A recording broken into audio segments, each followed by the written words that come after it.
Hey everyone, welcome back to Hampshire Spaniel Training, and in this week's episode we're going to be talking about the things that you might be doing that I'm definitely not, and the things that I am doing and versus the things that you might not be doing yourself.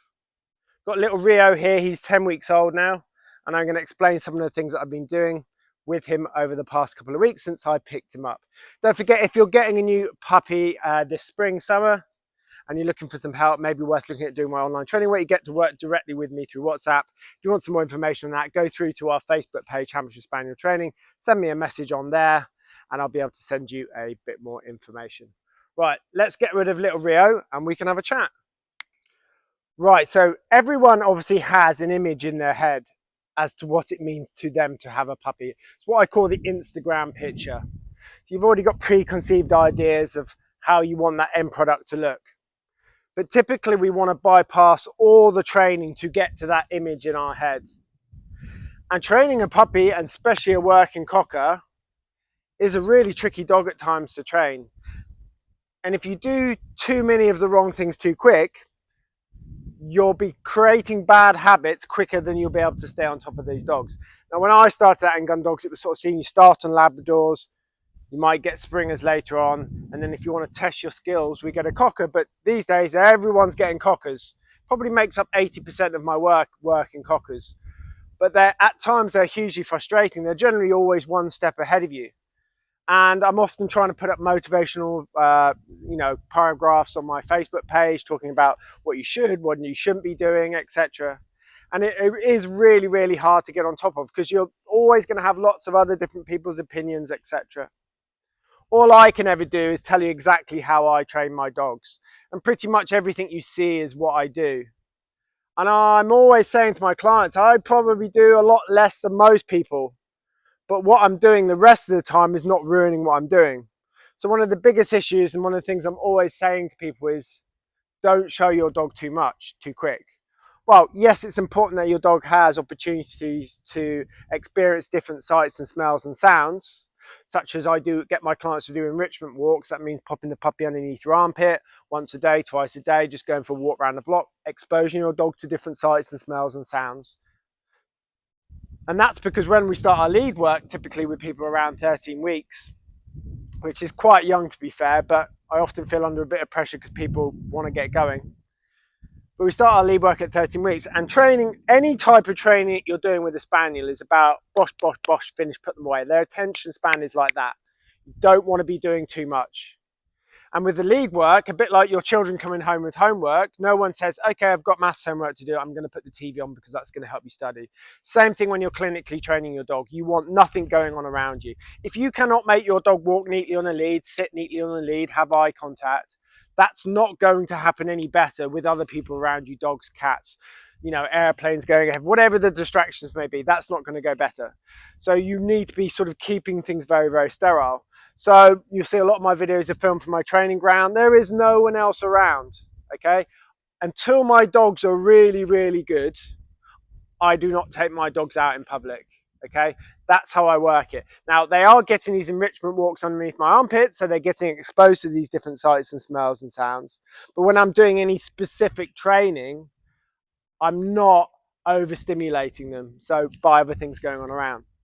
So that's the first bit, is not showing them too much. I'm not taking them to fields, letting them romp around. I'm not letting them see game birds. I'm not letting them chase butterflies. All things that might seem quite harmless, but as a novice handler are probably going to lead to a lot of problems that are going to be very, very difficult to fix. Training these dogs correctly right from the start without doing anything wrong and guidance is hard enough, let alone giving yourself lots of other things to do, which is typically what people do by trying to get to that image in their head. Oh, I must be walking the dog. Why am I not walking the dog for 5, 10, 15 minutes a day? Well, because at 4 or 5 months old, I'm schooling. My sessions are probably no longer than 5 minutes long. They're short and intense, and then I'm putting the dog away. So my dog is only learning gradually. As the quality comes, we're adding in the volume. But people are sticking the lead on the dog and they're just walking it straight away. And they're compounding teaching the dog to walk on a tight lead. And the dog gets more and stronger, and that's harder to contain. And you show them more because society is telling you need to be walking the dog all the time. And really, you should be just doing little private tuition, like little skilled sessions with no distractions. And then you build on that very, very slowly. You know, typically me, I don't actually train with any of my friends or colleagues, and probably until my dogs are well over 14, 16 months old. Up to then, I'm just schooling. So by the time I get to that point, my dogs are so fixated on me, they only know the things I want to know. They're quite naive, which is how I want them to be, because there's plenty of time for them to learn about the things out there that can corrupt them. You don't need to do that straight away. And as I said, if your dog gets bad habits quick and you can train it, that's why typically they go out of control. You've already will have seen that I'm a massive advocate of retrieving. So as soon as I get my puppy, the very first thing I'm trying to do is starting to try and manipulate that retrieve in a confined space, knelt down, small object. Again, just 3 or 4 retrieves at a time. The thing that goes hand in hand with that, and it's one of the biggest mistakes, is people give their dogs things to sit and play with. So the typical mistake is that they have the dog out for too long, it gets overstimulated, so they give the dog something to chew because that seems like the logical thing to do. So now the dog develops a behavior as to what it means to the dog to have something in their mouth.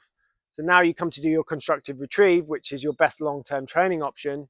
You find that that's been destroyed because you've allowed the dog to develop this behavior as to what it means to have something in their mouth. So you now throw an object out, they run out to it, pick it up, lie down, chew it, sit and chew it. Whereas I don't give my dogs anything. The only time I ever give them something in their mouth is when I'm retrieving.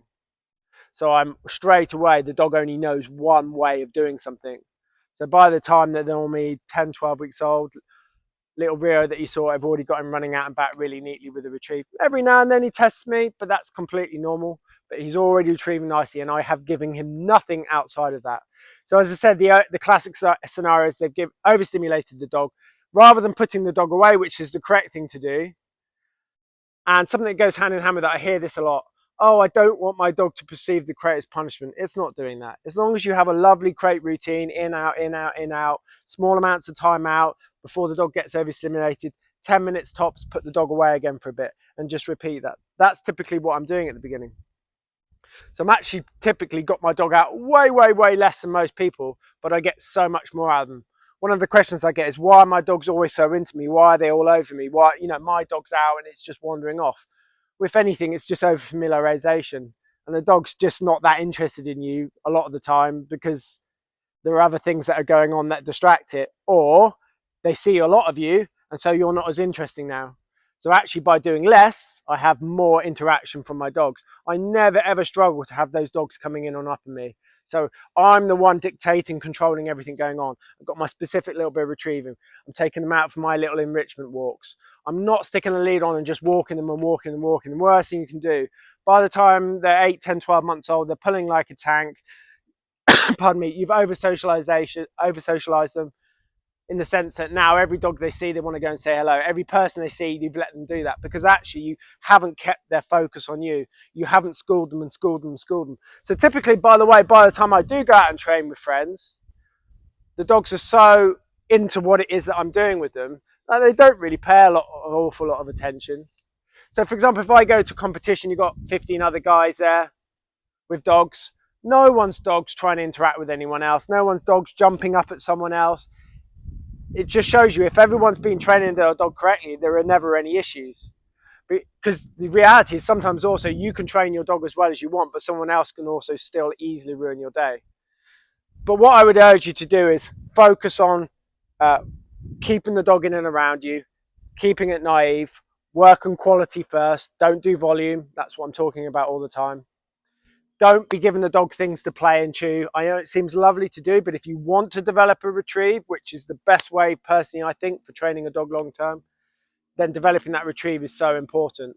And just the silliest thing by giving it a little toy to sit and play with, which seems like a lovely and harmless thing to do, in a lot of cases ends up ruining that retrieve, which as I said, I feel personally is the best way to manipulate and control and train your dog long term. Anyway, I hope that all makes sense, guys. If you've carried on watching this far, well done. Anyway, if you're looking for some help and training, go through to our Facebook page, Hampshire Spaniel Training, or any training products that you see me using in my other videos, Spaniel Training Kit. Otherwise, guys, good luck and happy training.